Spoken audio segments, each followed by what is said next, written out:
ओम नमः श्री परमहंसास्वादित चरण कमल चिन्मकरंदाय भक्तजनमानस निवासाय श्रीरामचंद्राय वागीशायस्य वदने लक्ष्मीर्यस्य च वक्षसि यस्यास्ते हृदये संवित्तं नृसिंहमहं भजे। विश्वसर्ग विसर्गादि नवलक्षण लक्षितम् श्रीकृष्णाख्यं परम धाम जगद्धाम नमाम तत्।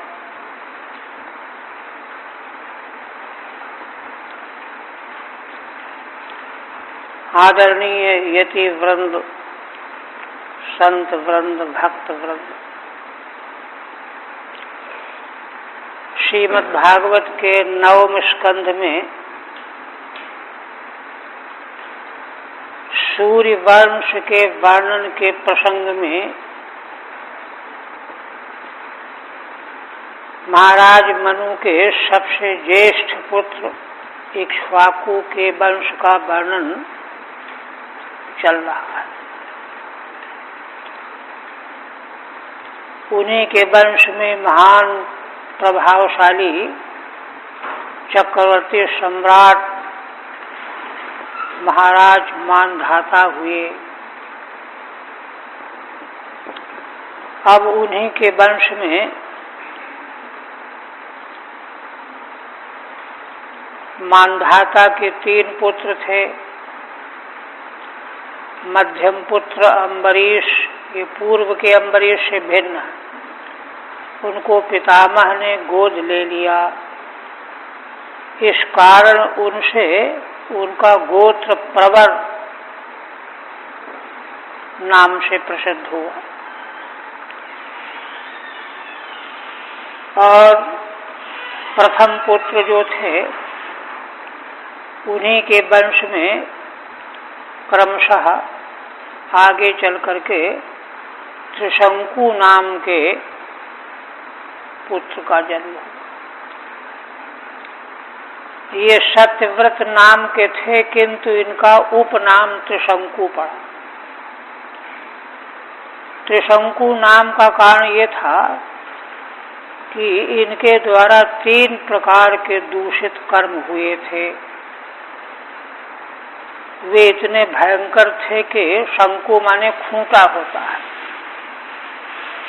तीनों दोष खूंटे की तरह से सर्वविदित हो गए। किंतु आगे चल करके उन्हीं अपराधों के कारण गुरु ने, पिता ने शाप दिया इनको, चांडाल के साथ रहो। और आगे चल करके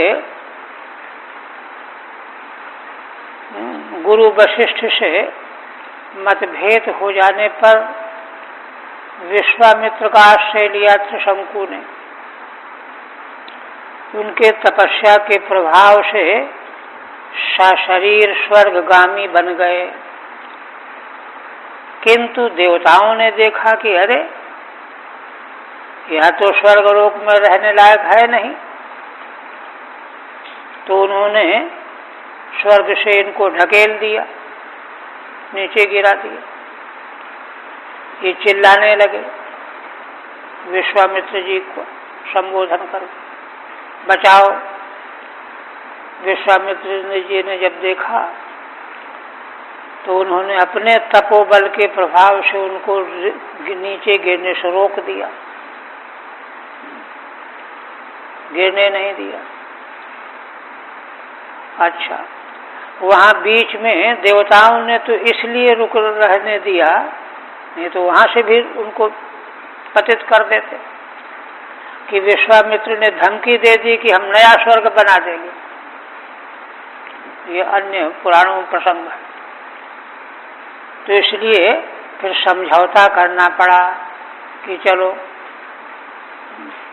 देवताओं का भी हट रह गया, इनका भी हट रह गया, बीच में जहाँ ठहरे हुए वहीं रहने दो। तो आज भी त्रिशंकु बीच में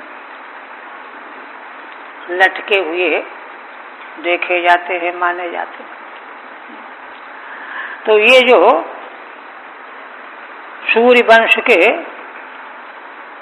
पुरुषों का जो व्रत है, चरित्र है, इसमें दो चीजें देखनी है कि माने कितने सूक्ष्म अपराध के फलस्वरूप। देखिए उधर विकुक्षी जो हैं उन्होंने भूल की, पिता ने आज्ञा दिया जाओ श्राद्ध के योग्य पवित्र मांस ले आओ, एक खरगोश खा लिया।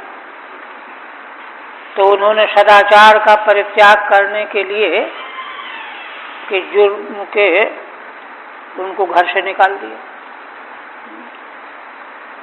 तो एक और कितनी कट्टरता और दूसरी ओर कितने कितने भयंकर पाप भी करने वाले हुए।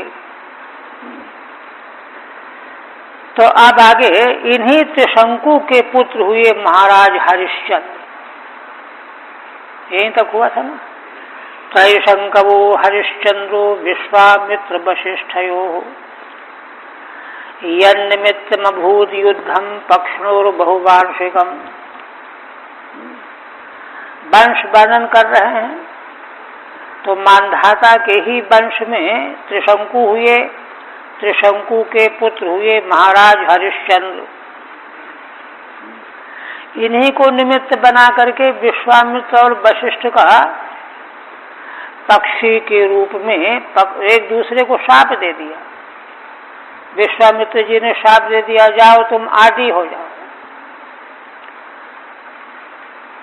वशिष्ठ जी ने शाप दिया, विश्वामित्र ने शाप दे दिया कि जाओ तुम भास हो जाओ। बक और आदि, इन दोनों के भयंकर युद्ध का बहुत वर्षों तक चला आकाश मंडल में।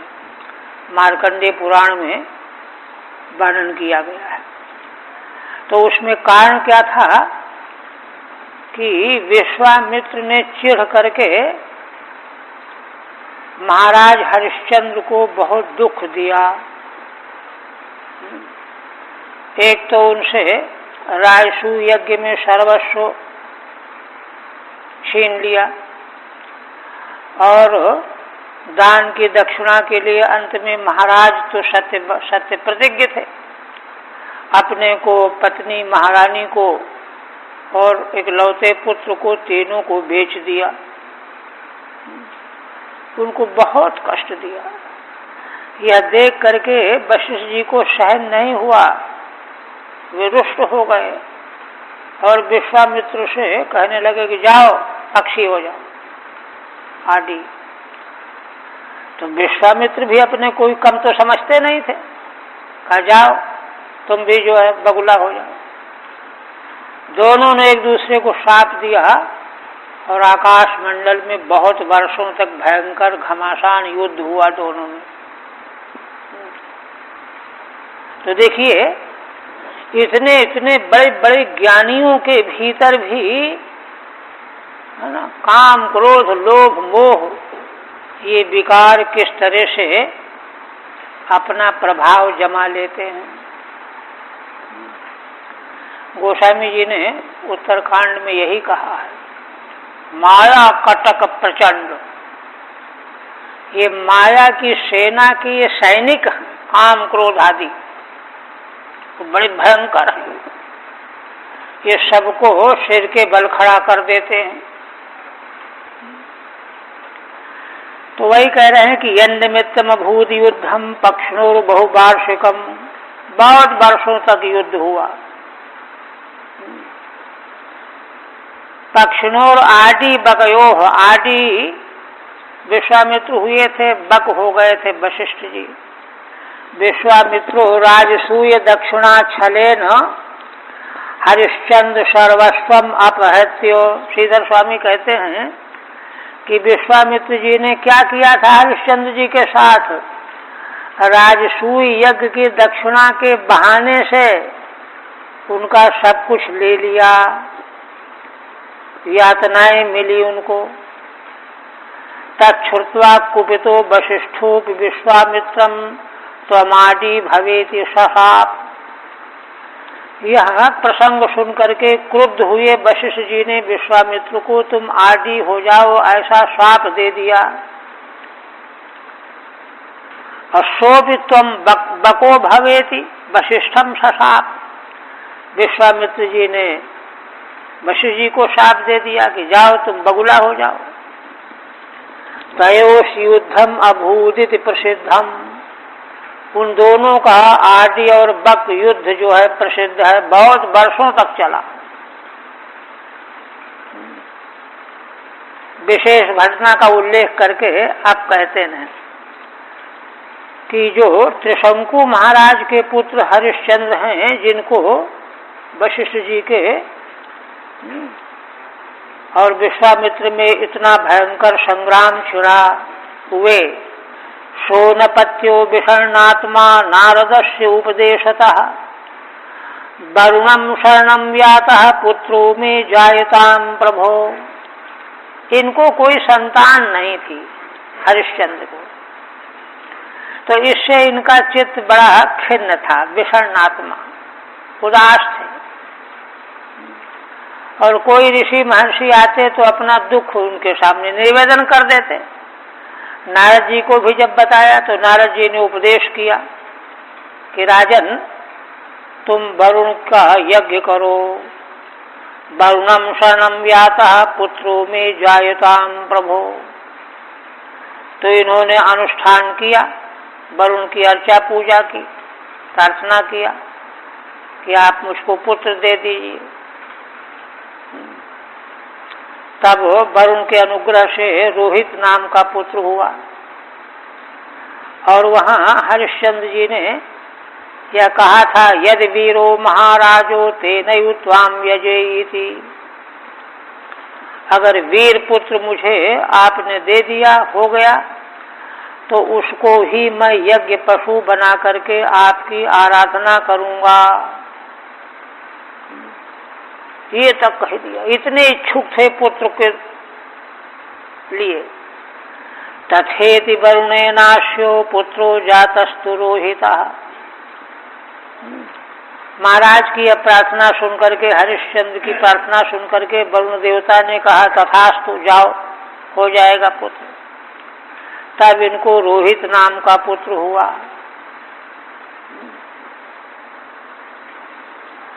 अब टीका में हरिश्चंद्रो वैधस ऐक्ष्वाको राजा पुत्र आश इत्यादि श्रुति प्रसिद्धम हरिश्चंद्र चरित माह। श्रीधर स्वामी कहते हैं कि इस महाराज इक्ष्वाकु वंश के राजाओं के मंगलमय चरित्र व्रत को कोई काल्पनिक न समझ ले, इसलिए मूल बता रहे हैं।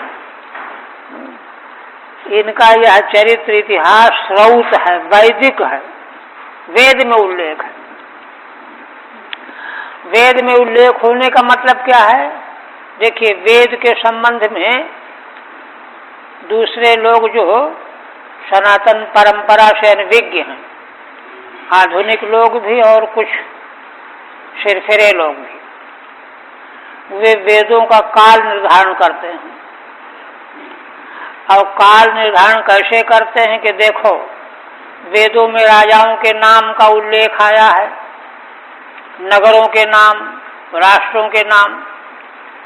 इसका मतलब है कि ये सब पहले हो गए, तब पीछे उनका उल्लेख किया गया। ये लोग जो काल निर्धारण करते हैं वेदों का, ये तर्क देते हैं, किंतु ये सब वाहियात के तर्क हैं।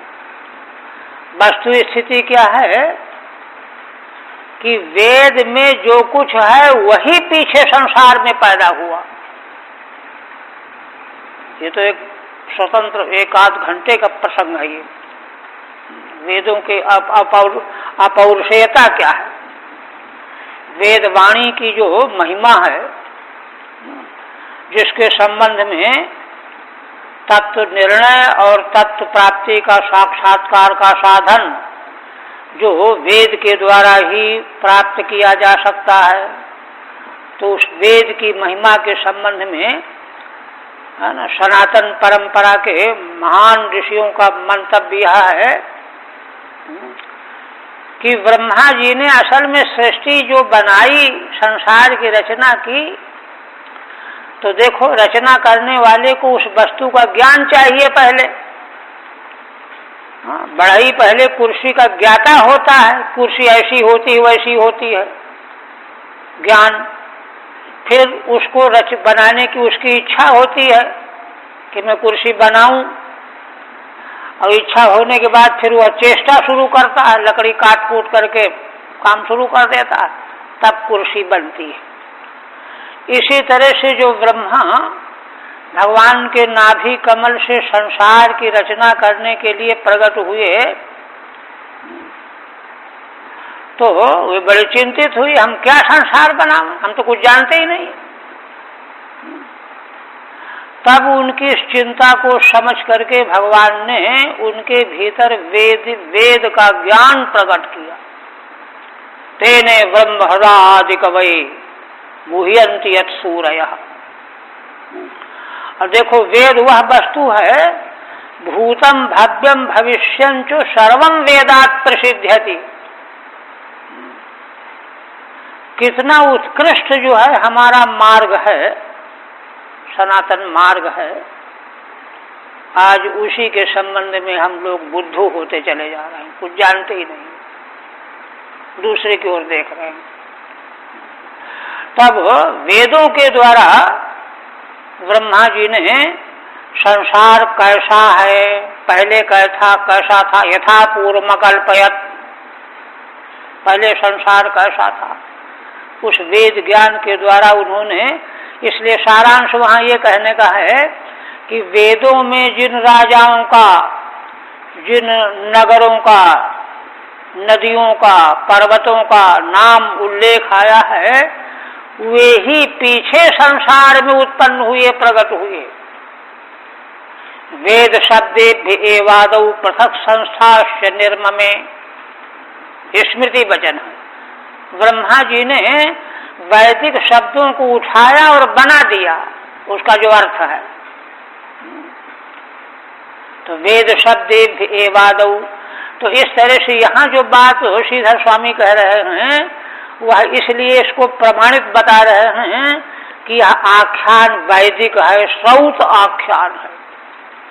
वेद में तीनों काल की घटनाओं का पहले ही उल्लेख कर दिया गया है, इसलिए वेद प्रमाण सिद्ध यह इतिहास है, यह घटनाक्रम है, यह मतलब है।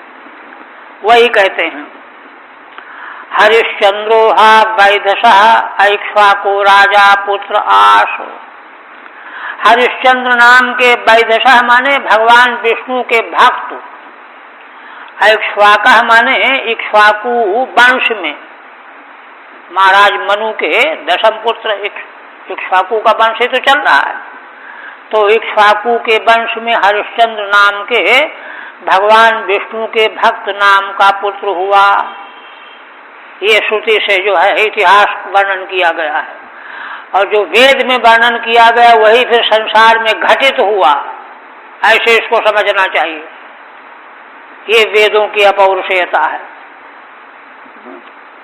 स्थूलदर्शी कहते हैं कि भाई पहले संसार बन गया होगा, नदियां बन गई होंगी, पहाड़ बन गए होंगे, तब वेद में लिखा गया।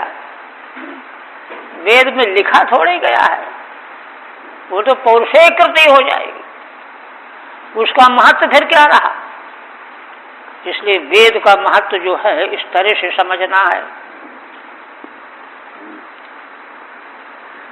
इत्यादि श्रुति प्रसिद्धम हरिश्चंद्र से चरितमा, इत्यादि श्रुतियों में प्रसिद्ध जो महाराज हरिश्चंद्र के चरित्र का वर्णन किया गया है उसी का यहाँ उल्लेख कर रहे हैं। सोनपत्य इत्यादि, हाँ, उनका उल्लेख करते हुए कहते हैं कि उनको कोई पुत्र नहीं था, हरिश्चंद्र जी को। यावत समाप्ति, अध्याय की समाप्ति तक इन्हीं का यह चरित्र वर्णन किया गया है। तो कहते हैं कि बड़े उद्विग्न रहते थे। श्री नारद जी ने उनको उपदेश किया कि आप वरुण की आराधना करो, तो वरुण के शरण में गए, स्तुति की, वरुण ने प्रसन्न होकर के उनको पुत्र दे दिया। कथम शरणम याता, किस तरह से शरण में गए? तो कहते हैं कि शरण में जाकर के उन्होंने याचना की कि हे देव मुझे पुत्र दे दीजिए, पुत्रों में जायताम।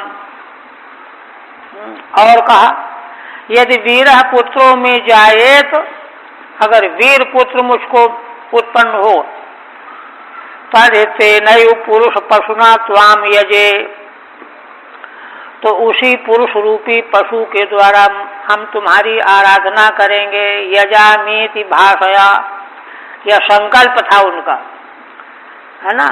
तथेत्युक्तवता वरुणेन, ऐसा जब संकल्प किया महाराज हरिश्चंद्र ने, तो वरुण देवता ने तथास्तु कह दिया। तब उनको पुत्र रोहित नाम का हुआ, है ना। उक्तवता वरुणेन निमित्तेन अस्य रोहितो नाम पुत्रो जाता, रोहित नाम का पुत्र महाराज के यहाँ हुआ।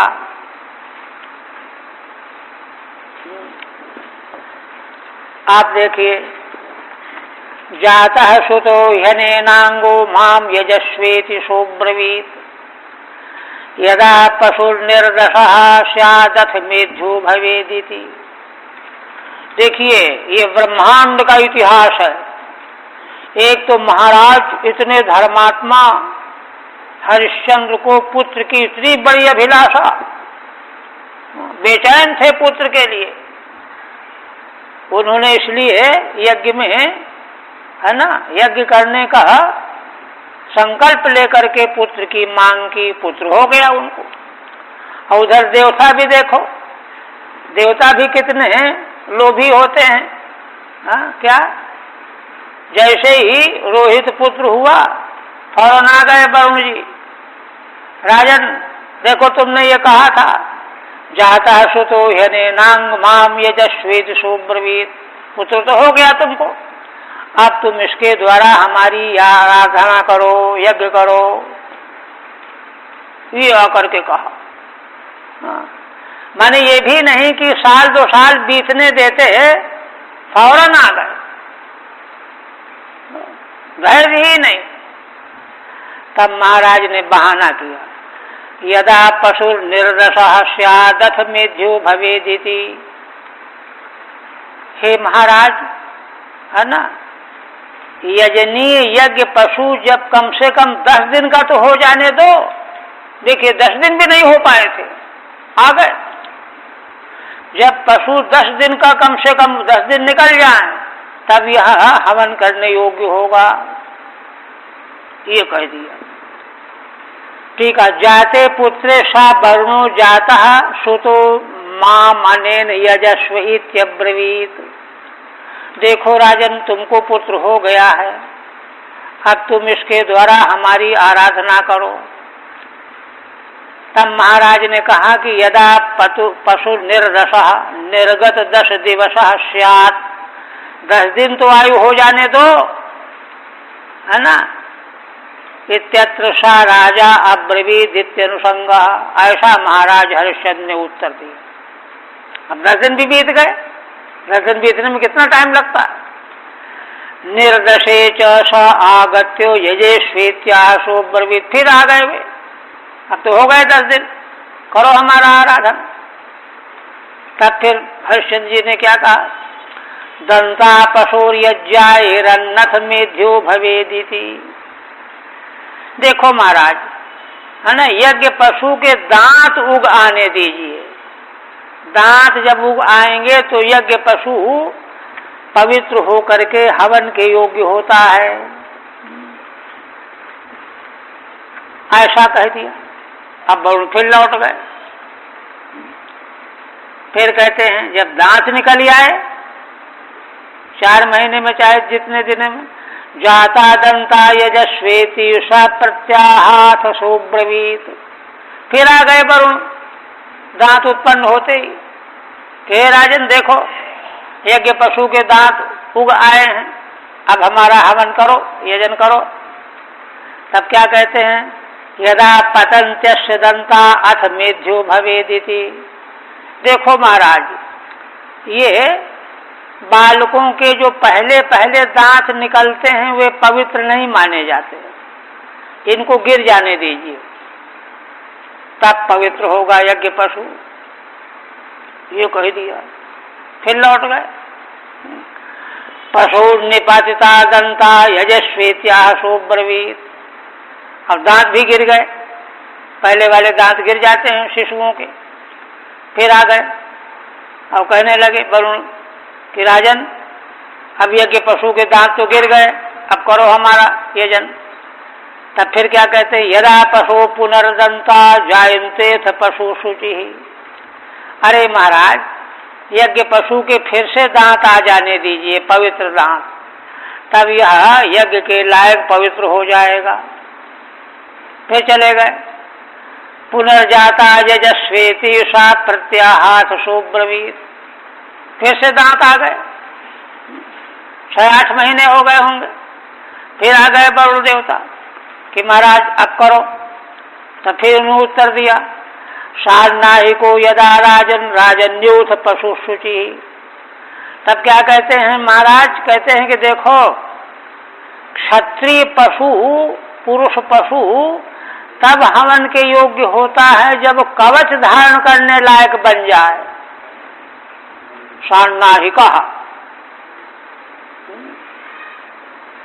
हे राजन, हे वरुण, राजन्य पशुर यदा सान्नाहिका। क्षत्रिय पशु जब सान्नाहिक माने कवच संबंधारहा, कवच पहनने लायक हो जाता है, 16 वर्ष का हो जाता है। हाँ, कवच कब पहनने लायक होगा, जब युद्ध के लायक होगा। संग्राम समर्थ अथ तदा शुचि। तब क्षत्रिय यज्ञ पशु तब पवित्र होता है। थोड़े दिन की बात है और इंतजार कर लो। इस तरह से फिर टाल दिया। भगवान सुखदेव जी वर्णन करते हुए कहते हैं, इति पुत्रानुरागेण स्नेह यंत्रित चेतसा। महाराज हरिश्चंद्र पुत्र के अनुराग के कारण स्नेह से उनका चित्त बंधा हुआ था। पुत्र चला जाएगा यज्ञ करने पर, इसलिए कालम वंचयता तम तम उक्तो देवस्तमैक्षत। बार बार बहानेबाजी करते रहे, वंचना करते रहे और बहाना करके लौटा देते थे। और वरुण को यही लगा था, देखो ये कब करेंगे, देखो ये कब करेंगे। प्रतीक्षा में थे, समय की जो समय बता देते प्रतीक्षा में रह जाते। अब चलो ये इतने दिन के बाद होगा, उतने दिन के बाद होगा। इत्येवं तम तम कालम वंचयता राज्ञा उक्तः प्रार्थितो देवः। उस काल के लिए महाराज उनको टालते गए, वरुण देवता को। तम तम कालम प्रत्यक्षते इत्यर्थः। तो बेचारे उसी समय की प्रतीक्षा करने लगते थे। माने वे भी कितने बेचैन थे वरुण देवता। अब रोहित तो समझदार हो गया, 16 वर्ष का हो गया। रोहितस्तदभिज्ञायो पितुः कर्म चिकीर्षितम् प्राणक्षेप्तेप्सुर धनुष्पाणि अरण्यम प्रत्यपद्यत। भगवान सुखदेव जी कहते हैं कि राजन, वो रोहित को मालूम पड़ गया कि मेरे पिताजी वरुण के लिए मेरा हवन करने वाले हैं, ये करना चाहते हैं। तो उनको प्राण बचाने की बड़ी इच्छा हुई। अब तो उन्होंने धनुष हाथ में लेकर के, धनुष बाण लेकर के जंगल चले गए, शिकार खेलने के बहाना करके। अरण्यम प्रत्यपद्यत चिकीर्षितम् आत्मना पशुना वरुण यजनम। मेरे द्वारा पिताजी वरुण का यजन करना चाहते हैं। यह बात जब मालूम हुई तो प्राणों के लोभ में वे धनुष बाण लेकर के जंगल चले गए। जब जंगल चले गए, अब फिर वरुण देवता आए तो अब क्या कहें, पुत्र ही नहीं है। तब नाराज हो गए, है ना। नाराज होकर के उन्होंने शाप दे दिया, इनको महोदर रोग हो गया, पेट फूल गया। पितरम वरुणग्रस्तम श्रुत्वा जात महोदरम। रोहित को यह बात जंगल में मालूम पड़ गई कि वरुण देवता ने हमारे पिता को सांप से रोगी बना दिया है, और रोगी बनाने का कारण क्या है यह भी जानते हैं। कि मेरा यज्ञ करना चाहते थे सो हो नहीं पाया। तो रोहितो ग्राम में आयो तमिंद्र प्रत्यषेधत। तो रोहित ने सोचा कि चलो चलते हैं पिता के पास, पिता को तो बड़ा दुख है। तब तक इंद्र ने आकर के उनको रोक दिया। देखिए, ततश्च कुपितेन वरुणेन ग्रस्तम अतएव जातम महदुदरम यश तम पितरम श्रुत्वा। यज्ञ नहीं होने से कुपित हुए वरुण ने उनको रोगी बना दिया। यह बात जब रोहित को सुनाई पड़ी तो चलने को तैयार हुए, पिता के पास आना चाहने लगे। तब तक इंद्र ने आकर के क्या कहा, इंद्र ने कहा कि भूमे पर्यटनम पुण्यम तीर्थ क्षेत्र निषेवणैहि रोहितायादि सच्चक्र सोप्यरण्ये बसत सता समाम। इंद्र ने आकर के कहा कि बालक, क्या बेवकूफी करना चाहते हो। देखो, मनुष्य जीवन मिला है तुमको, मनुष्य जीवन प्राप्त हो तो भूमि का तीर्थों का पर्यटन करो, पुण्य तीर्थों का सेवन करो, इससे जो है परमार्थ बन जाएगा। यही करो, हम तुमको आज्ञा देते हैं, जंगल में ही रहो और तीर्थों में भ्रमण करो। तो इंद्र की बात मान करके रोहित रुक गए कि हाँ ये भी ठीक कहते हैं। बहुत वर्ष तक रहने लग गए, और हर साल एक साल हो जाता तो फिर इंद्र आकर के उनको यही कह देते। एवं द्वितीये तृतीये चतुर्थे पंचमे तथा अभ्येत्याभ्येत्य सविरो विप्रो भूत्वा वृत्रः। इसी प्रकार से दूसरे वर्ष में फिर जब चलने लगे तब फिर इंद्र आ गए, तीसरे में फिर चलने लगे, तीसरे चौथे पांचवें 5 वर्षों तक लगातार इंद्र देवता, है ना, वृद्ध ब्राह्मण का वेश बना करके आ जाते और उनको यही त्रिकरण पढ़ा जाते, चक्कर में न पड़ो, तीर्थ सेवन करो, जीवन को बनाओ। तो इस तरह से वे नहीं जाते थे। 5 साल निकल गए। द्वितीय च वर्षे व्रतः अभ्येत्याभ्येत्य, द्वितीय तृतीय दूसरे तीसरे प्रत्येक वर्ष में इंद्र आकर के ब्राह्मण के वेश में आकर के उनको संबोधित कर जाते थे।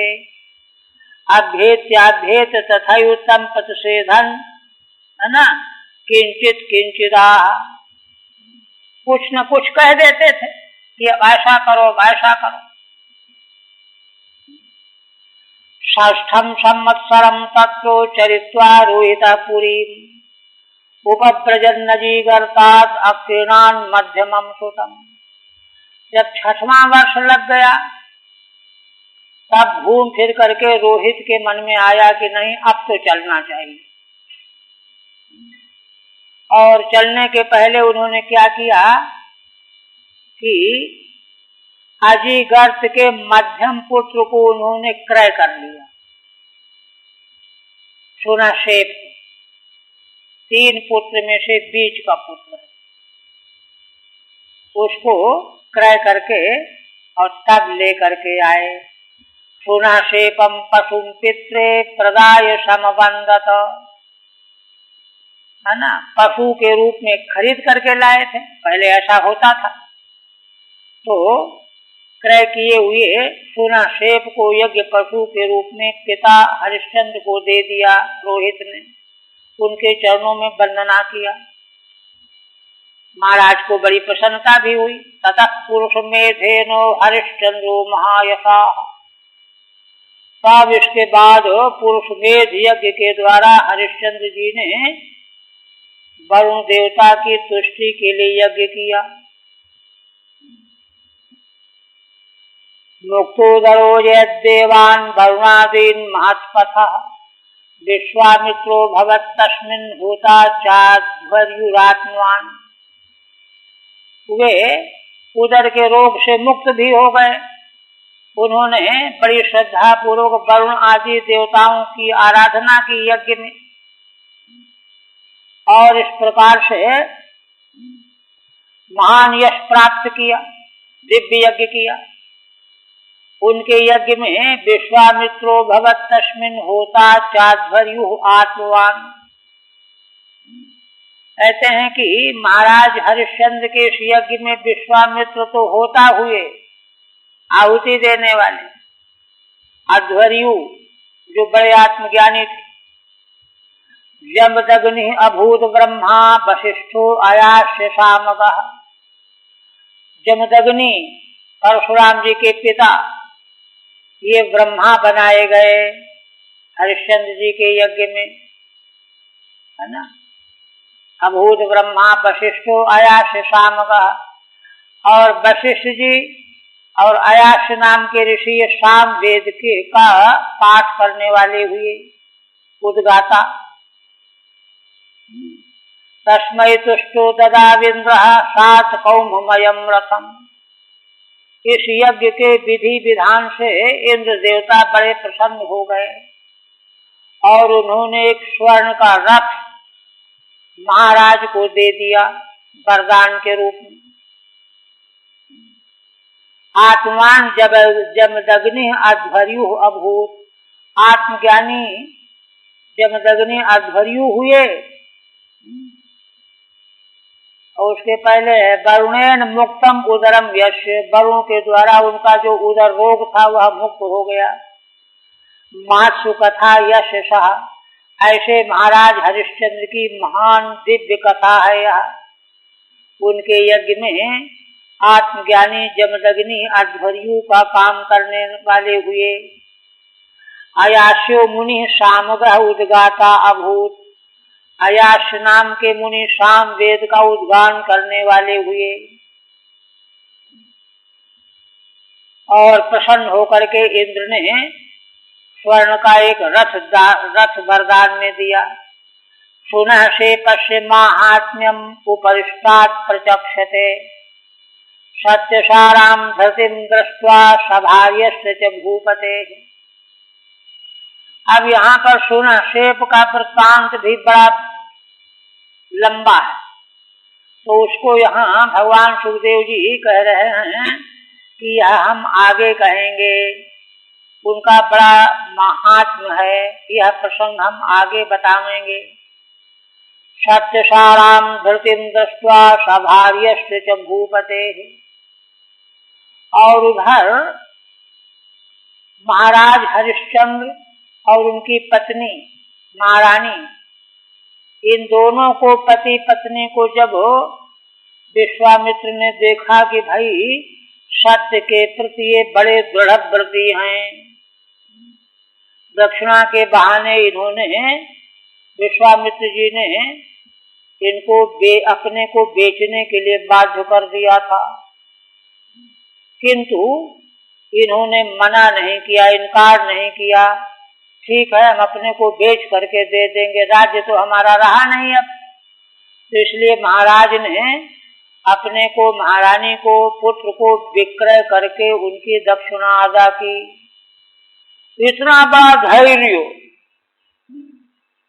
धर्म के मार्ग में धैर्य सबसे बड़ी वस्तु है। इतना बड़ा धैर्य जब विश्वामित्र ने देखा तो बड़े प्रसन्न हो गए। सत्यसारां धृतिं दृष्ट्वा सभार्यस्य च भूपते। तब वे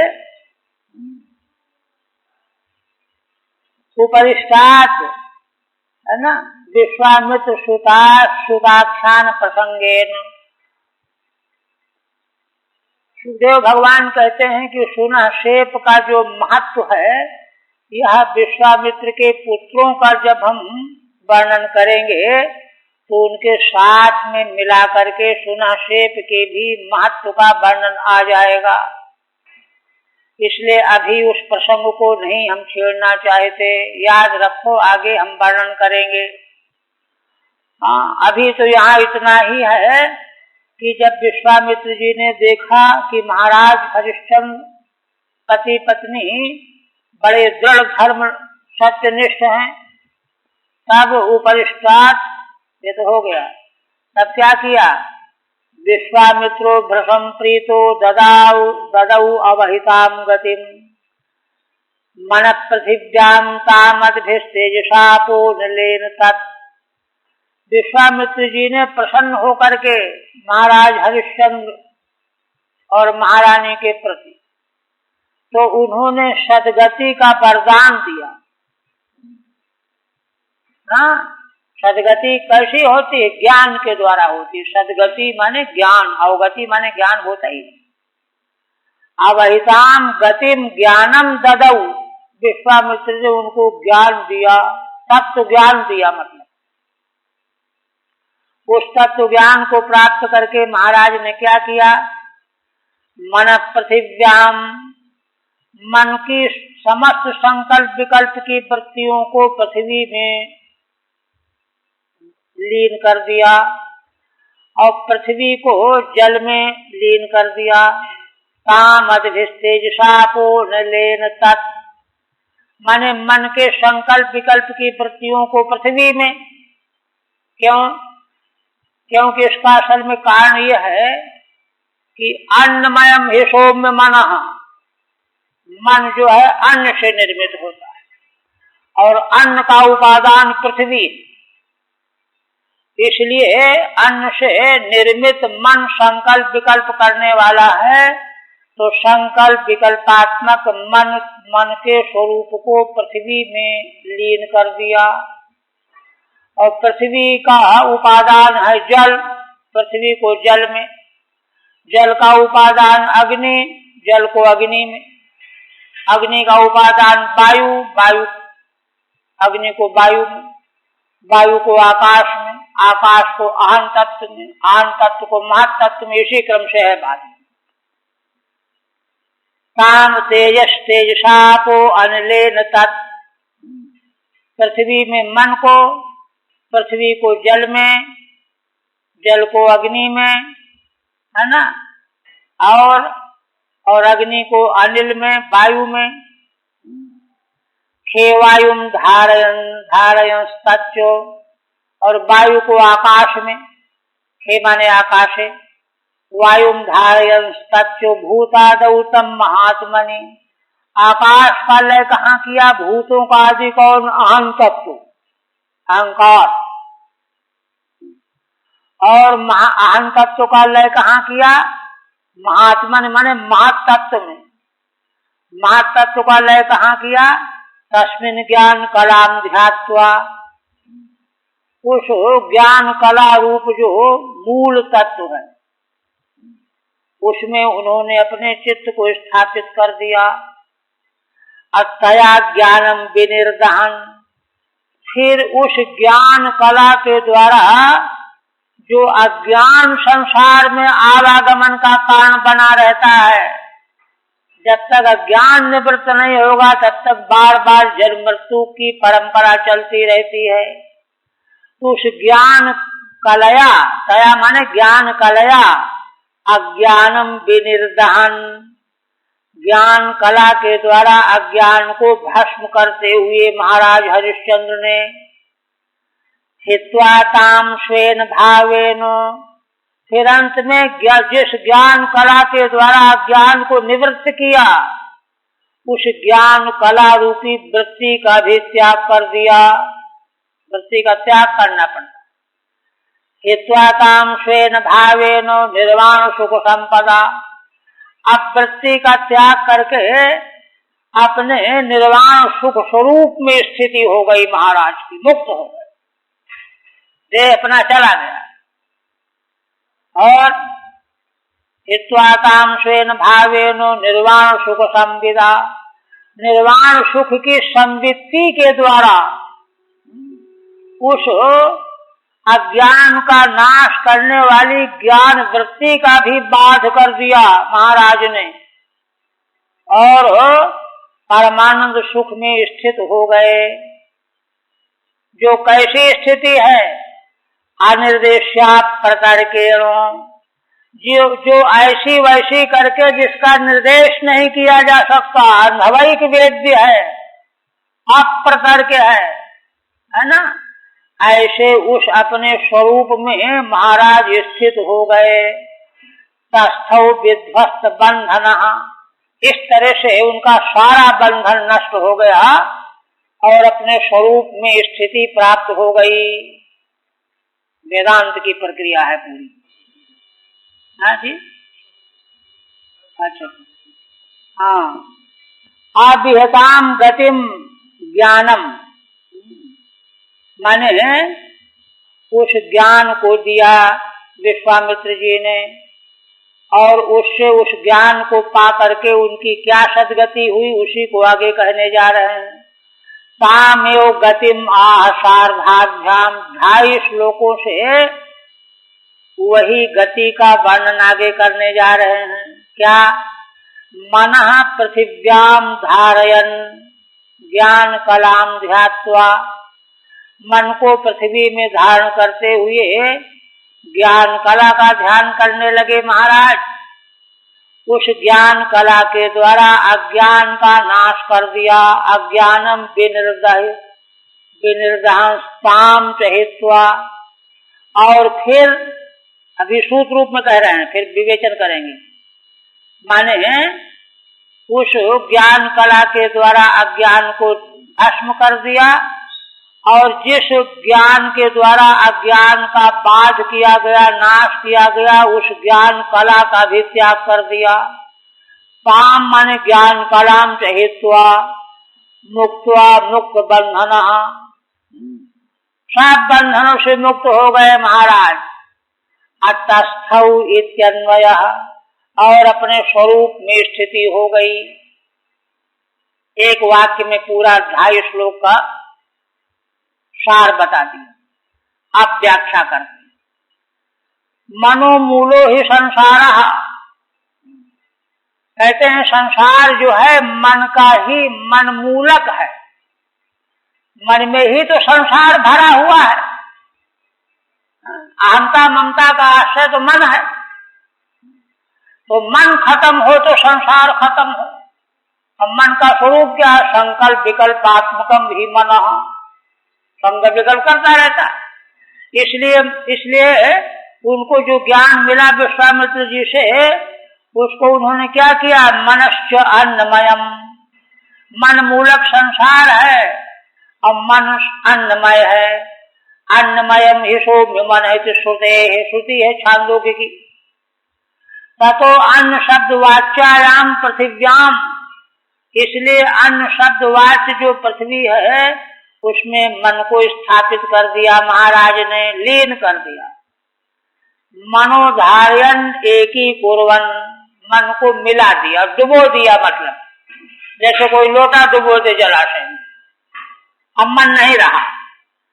फिर पृथ्वी को क्या किया? ताम पृथ्वीम अद्भि एकी कुर्वन, पृथ्वी का उपादान है जल, जल के साथ एक कर दिया, लय कर दिया।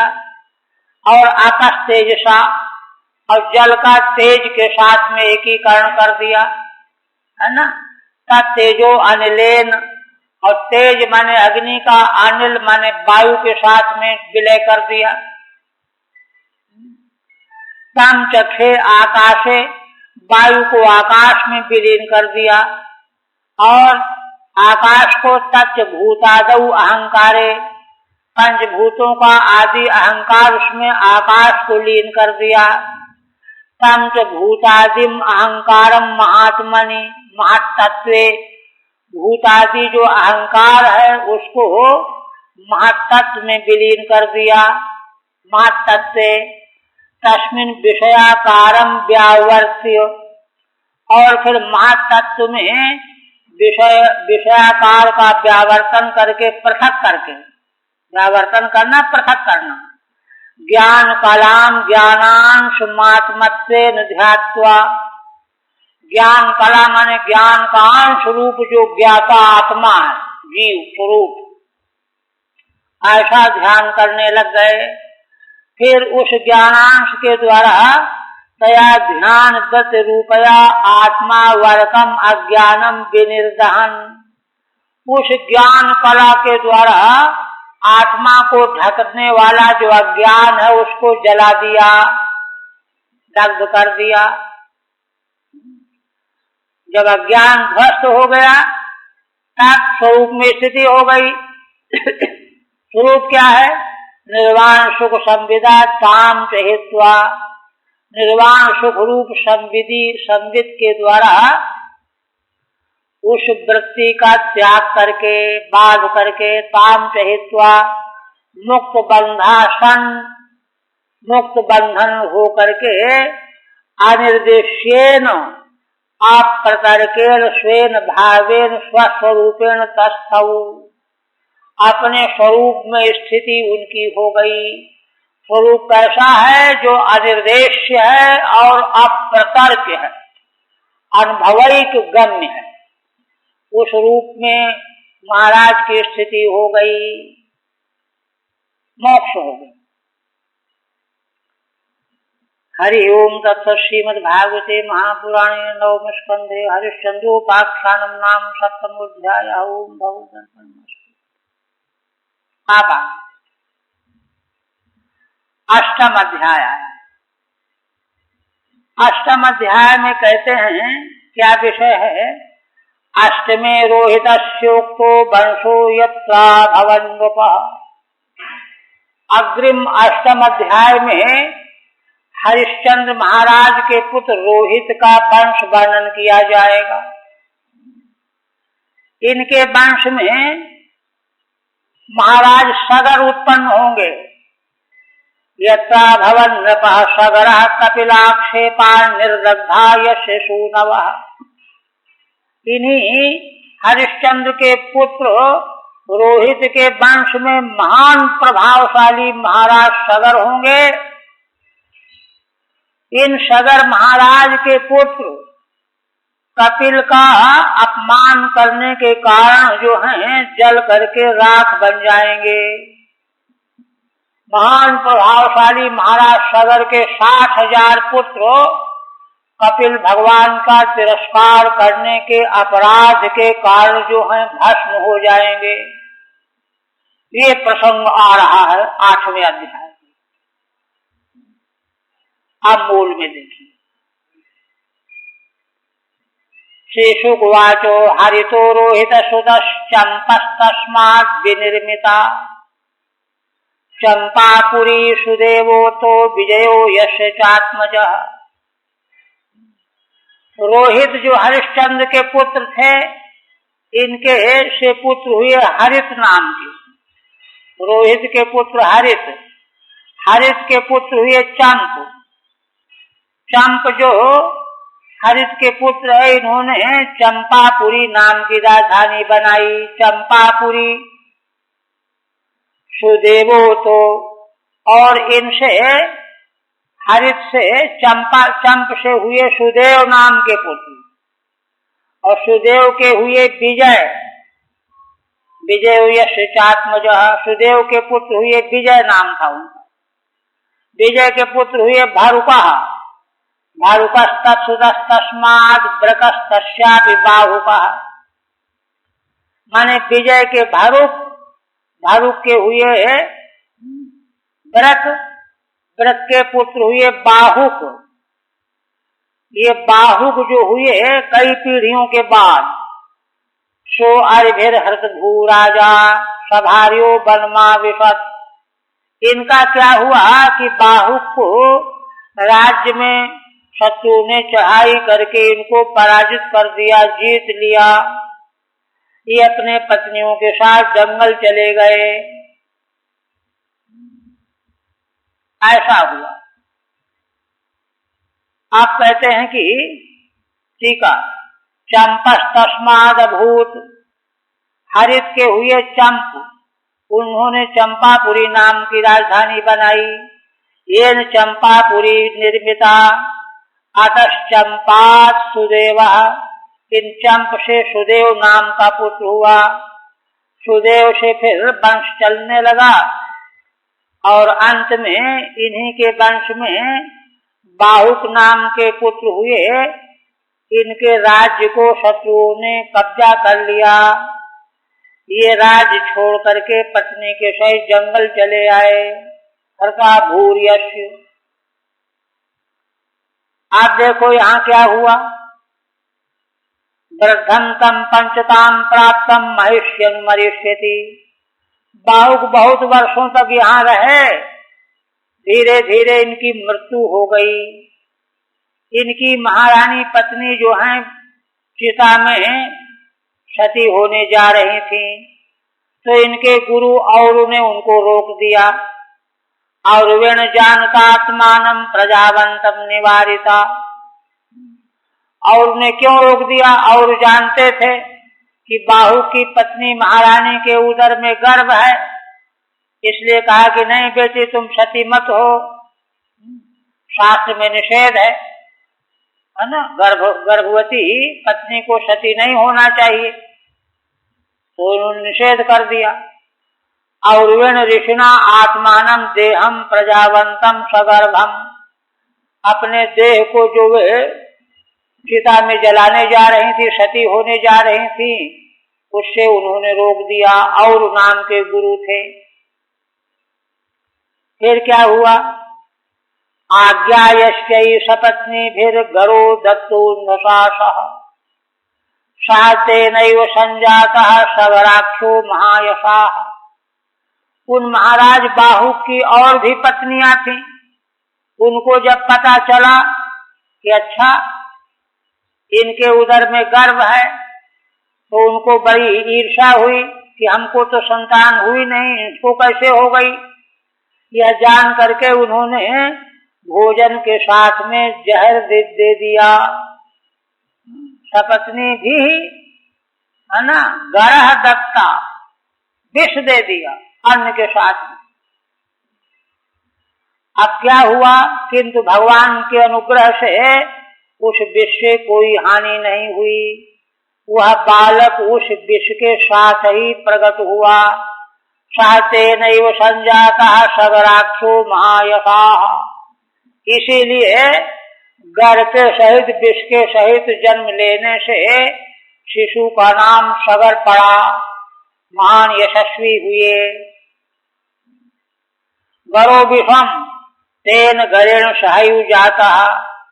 विष के साथ ही उत्पन्न हो गए। देखिए, सगरश् चक्रवर्त्यासीत् सागरो यत्सुतैः कृतः यस्ताल जंघान यवनान छगान हई हई बरबरान। ये महाराज सगर जो हुए बाहु के पुत्र, ये चक्रवर्ती सम्राट हुए। इनके पुत्र हुए 60,000, है ना। वे सागर, सगर के होने से सागर कहलाए। सगरस्य अपत्यान सागरा यत्सुतैः कृतः यस्ताल जंघान यवनान छगान हई हई बरबरान। इन्होंने क्या किया? महाराज सगर ने अपने पुत्रों के साथ तालजंग नाम के जो यवन थे, शक थे, हई हई वंशी थे, बरबर वंशी थे, ये सब बड़े दुष्ट थे, तो इनको ये मार डालना चाहते थे। तालजंगों को, यवनों को, शकों को, हई हई वंशियों को, बरबरों को। किंतु गुरु ने रोक दिया, नहीं नहीं, इनका वध न करो, इनको जीवित छोड़ दो। ना बधेत गुरुवाक्येनो चक्रे विकृत वेषुणः। हाँ, गुरु ने कहा कि इनका वेश बिगाड़ दो, अंग भंग कर दो, लेकिन प्राण इनके न लो। इनको उन्होंने वेश इनका बिगाड़ दिया पहचान के लिए। ये दुष्ट हैं, दुष्टों को पहले से दूर से कोई पहचान जाए जिससे कि उसके जाल में फंसे ना, ये कहा। तो कहते हैं कि विकृत वेश वाले कर दिया। ठीक है, नहीं इसमें मुंडान श्मशुभान कांक्षित मुक्त केशान अर्ध मुंडितान क्या किया इन्होंने, किन्हीं के सिरों को मुंडित करा दिया, है ना, किसी को दाढ़ी मूछ कटवा दिया, किन्हीं के दाढ़ी मूछ कटवाया, सिर के बाल रहने दिया, मुक्त के साथ मुंडितान, किन्हीं का आधा आधा सिर मुंडित करा दिया, ये उनको दंड दिया गया। अनंतर बासस कांचित अबहिर्बाससो परान, किन्हीं को कहा कि तुम केवल ऊपर से कपड़ा ओढ़ लो, नीचे कपड़ा मत रखो, और किन्हीं को केवल नीचे का वस्त्र रखो, ऊपर का चद्दर वगैरह मत ओढ़ो। इस तरह से उनको दंडित किया। ऐसे महाराज सगर ने सो अश्वमेधई अयजत सर्व वेद सुरात्मकम, इन्हीं महाराज ने अश्वमेध यज्ञों के द्वारा भगवान की आराधना की, है ना। जिस यज्ञ में वेदों के द्वारा समस्त देवताओं का जिनका आराधन बताया गया है, तदात्मक यज्ञ का आयोजन करवाया महाराज ने।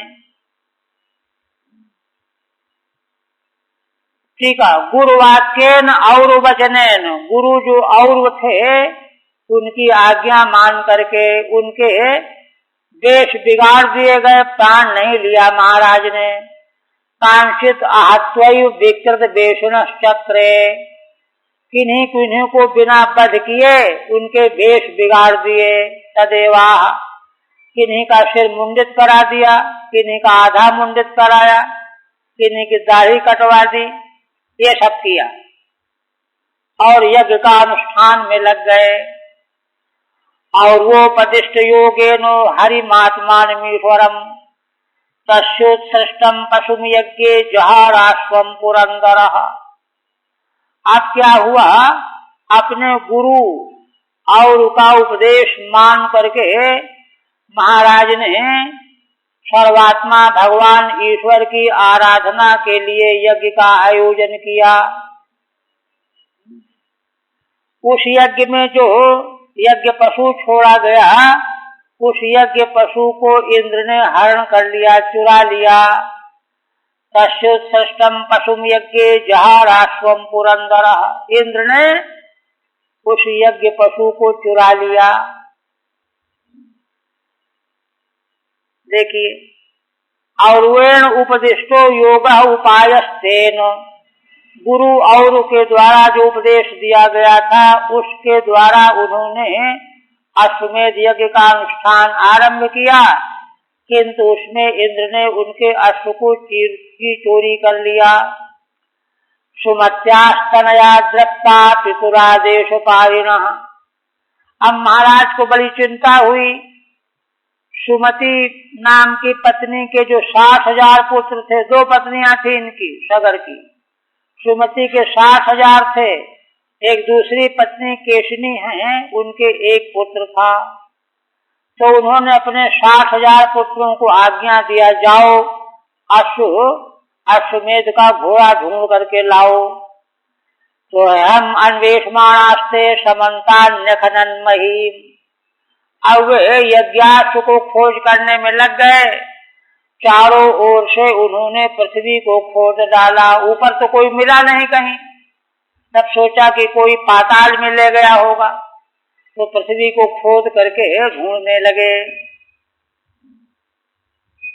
द्वे भार्ये, इन महाराज सगर की 2 पत्नियां थीं, सुमति और केशिनी च, सुमति और केशिनी। तो उनमें से तत्र सुमत्या पुत्राणाम प्रभावम मृत्युम चा सुमत्या इति षड्भिः, 6 श्लोकों से बड़ी महारानी सुमति के जो 60,000 पुत्र थे उनका प्रभाव और कैसे उनकी मृत्यु हो गई यह बताने जा रहे हैं 6 श्लोकों से। कहते हैं कि देखो, प्रागुदीच्याम देशी हयम ददसु कपिलांतके, उन्होंने सारी पृथ्वी को खोद डाला 60,000 पुत्रों ने, और उत्तर पूरब दिशा के कोण में महर्षि कपिल के पास बंधे हुए यज्ञ के अश्व को देखा इन लोगों ने। और दूर से देख करके पहचान लिया, है ना, और सब के सब दौड़ पड़े। देश बाजी हर्ष चौराहा, अरे ये घोड़ा चुराने वाला चोर है। आस्ते मिलित लोचन, ढोंग बना करके आंख बंद करके बैठा हुआ है, इसी ने चुराया है हमारे यज्ञ का घोड़ा। ऐसा जोर जोर से चिल्लाते हुए दौड़ पड़े।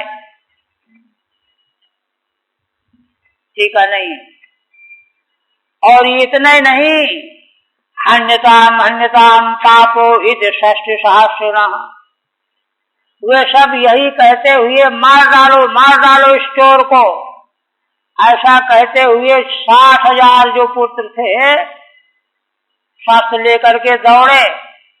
उदायुधा अभिययु उन्मिमेष तदा मुनि, और अपने अस्त्र सहित जैसे ही वहां निकट पहुंचे, कपिल भगवान की आंख खुल गई। तदा मुनि उन्मिमेष, आंख खोल दिया उन्होंने, पलक खुल गई। एष बाजिहरहिति ब्रुवंतो अभिययु, अरे यह हमारा घोड़ा चोरी करने वाला है, चोर है, ऐसा चिल्लाते हुए दौड़े। सहस्राणि परिच्छेदकतया सन्ति येषाम्, जो 60,000 की संख्या में थे, बहुत संख्या थी। उनके शोर को सुन करके कपिल भगवान की समाधि खुल गई। उन्मिमेष लोचनोन्मीलनम चकारो, आंख खुल गई।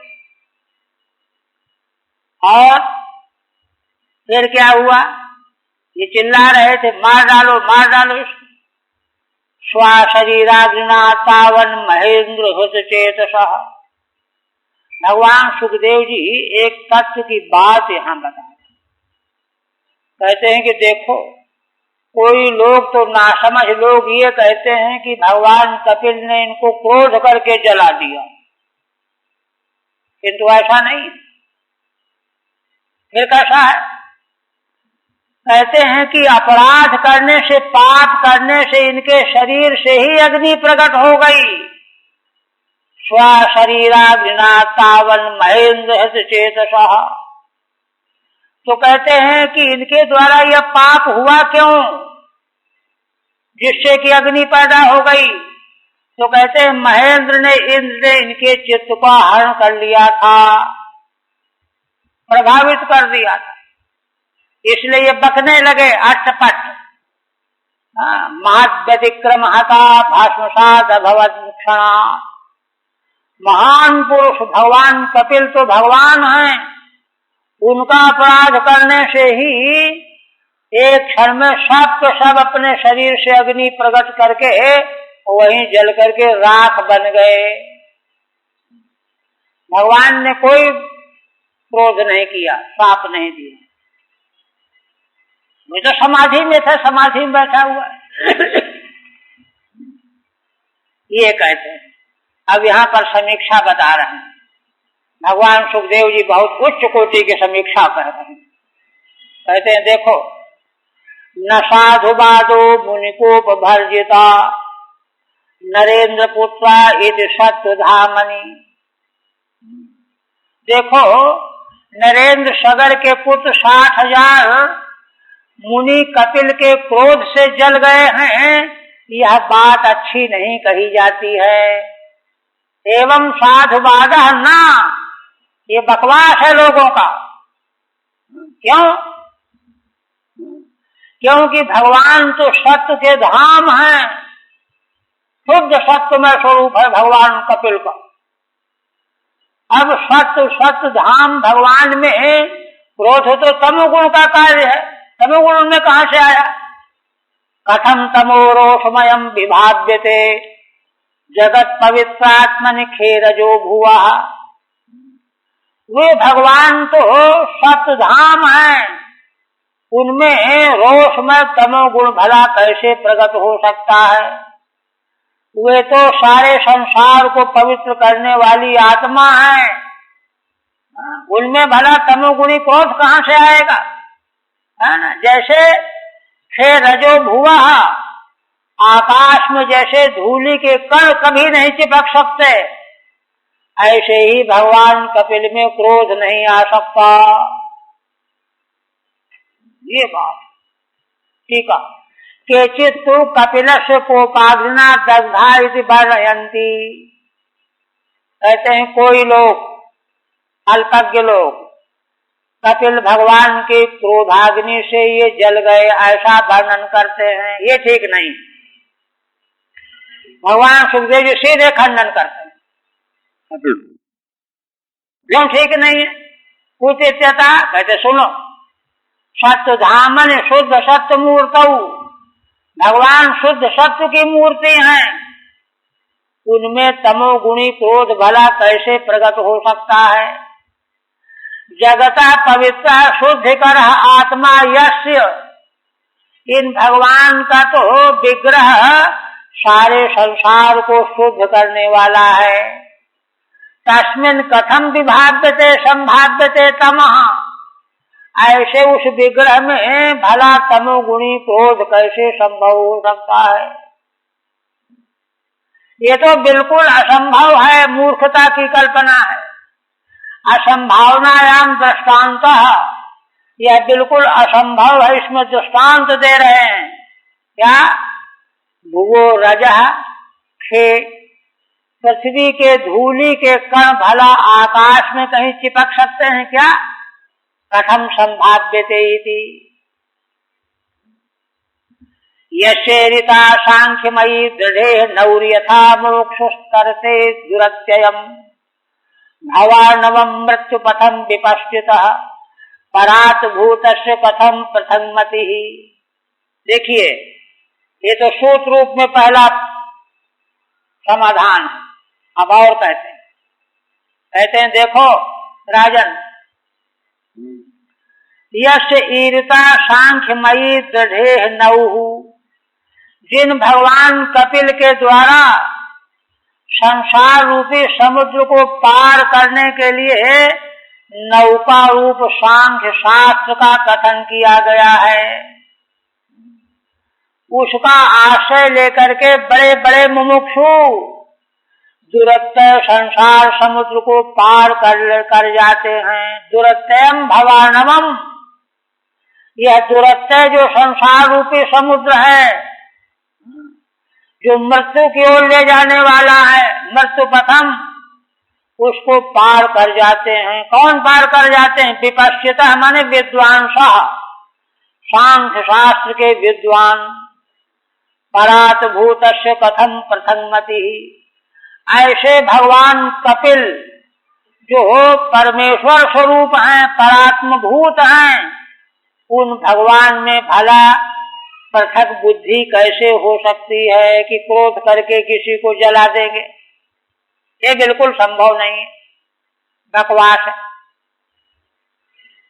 किंच यस्य येन रीता प्रवर्तिता, दूसरी बात, जिन भगवान के द्वारा प्रवृत्ति की गई सांख्य शास्त्र रूपी नौका है ना, तस्य विपश्चितः सर्वज्ञस्य,